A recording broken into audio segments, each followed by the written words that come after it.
сіздерге көрсететінім құлпынайлар жайлы. Көбінесе жаңағыдай ең басты құлпынай, жаңағыдай үлкен құлпынайлар бар ғой, олар қызарып жемісін беріп болды. Менде яғни әртүрлі сорттар бар, яғни Алибаба, біз атын білмеймін екенмін, яғни 2 рет береді. Және де Зингана, және де қалғандары мұртсыз кішкентай жаңағыдай құлпынайлар. Көбінесе земляника деп атайды, сондай түрі. Енді мен сіздерге таныстырайын деп тұрғаным, бұл жерде жаңағыдай құлпынайдың қызыл емес, сары түрін көрсетейін деп тұрмын. Яғни алдарыңызда көріп тұрсаңыздар, енді бұлар жерден кішкене мынандай мутант болып кеткен. Негізі бұндай емес, қазір көрсетемін. Бұл сіздерге айтайын, бұл құлпынай мамыр айының басынан бастап жеміс бере бастайды. Жеміс ортасы таман, егер суық кездер болса, әрине оны тоқтап қалады ғой. Күн жылынуына байланысты. Содан қара күзге дейін бере береді. Егер сіз суарып үнемі суарып отсаңыз, қара күзге дейін бере береді. Ерекшелігі кәдімгі құлпынайдан яғни мұртша шашпайды. Яғни мұртша дегеніміз, мысалы құлпынайды білеміз. Қазір мұртшасын көрсетейін. Мынандай мысалы мұртшалар болады ғой. Бұл құлпынай онда мұртша шашпайды, яғни түбі арқылы көбейеді. Бір жақсы жері сол мұртша шашпайды. Ал бірақ та өніміне келетін болса, өнімі ана кәдімгі құлпынай сияқты емес, орташа кішкентайлау болады. Қазір сіздерге көрсетейін. Бұл жерде негізі алдыңғы бас жақтарында үлкендеу болды. Қазіргі кезде қоңыздарды жеп жатыр. Қазіргі кезде енді кішкентайлау болып қалды. Кеше жаңбырдан кейінгі кезден бастап мен терейін деп жатырмын. Енді иісі өте керемет. Енді кішкентай түрлер қазір көрсетейін. Иісі ананас бар, кәдімгі ананастың иісіндей өте керемет. Қазір көрсетейін. Бұны мен тұқым арқылы өсірген болатынмын. Уже неше жыл болды. Көріп тұрсаңыздар. Ас жақтарында барлығында бар. Бұйыртса күзде сатылымда болады. Кез келген қалаға жіберемін. Осылай жаңағыдай көшет ретінде өте керемет алып кетеді. Яғни көктемде бұйыртса уже өнімін жей бастайсыздар. Негізі тұқымнан көрі осылай көшет арқылы бірден алған тиімдірек.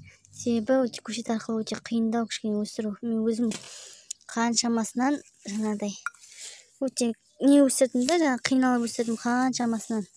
Ол өліп қалады жолшыбай, өсем дегенше қыстан бастап. Ал мынада көріп тұрсаңыздар, толып тұр. Бұдан да үлкендер болатындар бар. Көріп тұрсаңыздар, яғни қара күзге дейін бере береді.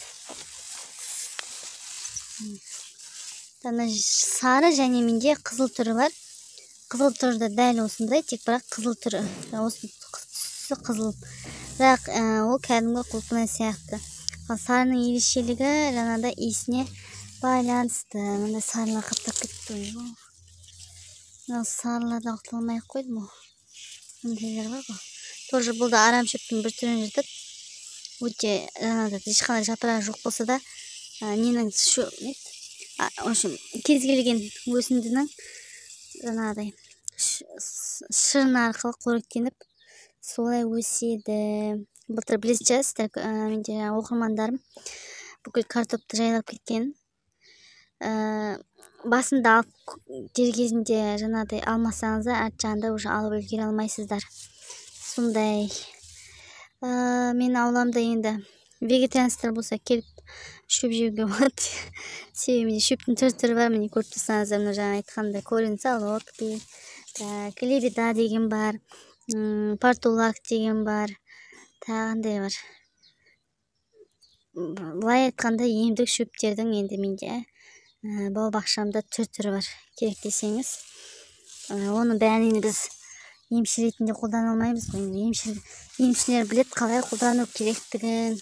Міне көріп тұрсаңыздар, өте көп, бәрін жинау керек, бәріне уақыт керек. Көріп тұрсаңыздар, арам шөптерін бәрін тазалап, кеше жаңбыр жауғасын мүлдем қаптап кетті. Үлгере алмай жатырмын. Қазіргі кезде енді мен бар теріп атқаным осылар. Себебі деген ана кәдімгі құлпынай тоқтайды. Екінші рет беретін құлпынай бар, оны енді бұйыртса кішкене июльдүн аягында баштап гүл жеп баштайды. Солай эгер алам десеңиздер, күзгү таман тапсырыс берсеңиздер болот. Тапсырысты Instagram аркылуу, WhatsApp аркылуу кабылдайтын боламын. Сау болуңуздар.